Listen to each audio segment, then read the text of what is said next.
जयपुर से सामने आ रही है, जहां जयपुर में भाजपा प्रदेशाध्यक्ष सीपी जोशी ने इस्तीफे को लेकर पेशकश की है। आपको बता दें कि भाजपा प्रदेशाध्यक्ष सीपी जोशी ने इस्तीफे की पेशकश की। भाजपा आलाकमान को जोशी ने संदेश भेजा है और जिम्मेदारी सौंपने के लिए पार्टी का आभार जताया है। इस वक्त की बड़ी खबर सामने आते हुए इसके साथ ही उन्होंने लिखा कि एक व्यक्ति का दो पदों पर रहना उचित नहीं, जिम्मेदारी सौंपने के लिए पार्टी का आभार जताया उन्होंने।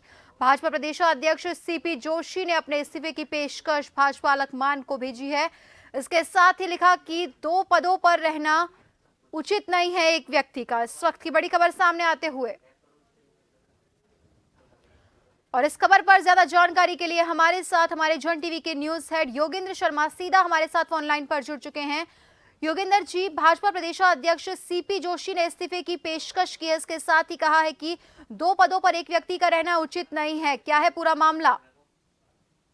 अक्सर ये बात कही जाती है, एक व्यक्ति एक पद की बात की जाती है बीजेपी में, और उसे ही देखते हुए सीपी जोशी ने पार्टी अध्यक्ष से मिल करके ये पेशकश की है उन्होंने कि मैं सांसद भी हूं और प्रदेश अध्यक्ष इतना स्नेह मिला, मेरे को जो जिम्मेदारी दी उसको मैंने निभाया भी है। अब ये अगर पद किसी और को साथी को दिया जाएगा तो उचित होगा, क्योंकि मैं सांसद रहते हुए दो पदों पे रहना, ये पार्टी की जो गाइडलाइन है उसका पालन नहीं कर पा रहा हूँ।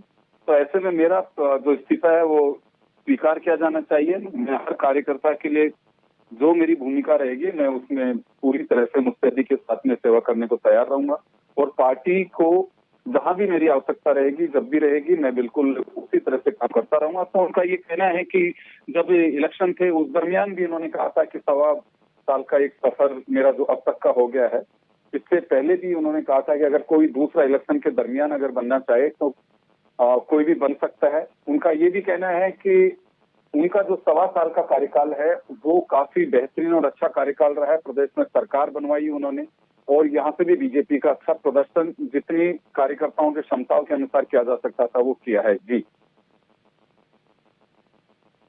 योगेंद्र जी, वहीं अब अगर ऐसे में बीजेपी प्रदेश अध्यक्ष का इस्तीफा मंजूर होता है तो किसका नाम सामने आ सकता है? इसके साथ ही पार्टी को कितना फर्क पड़ेगा इससे प्रदेश में?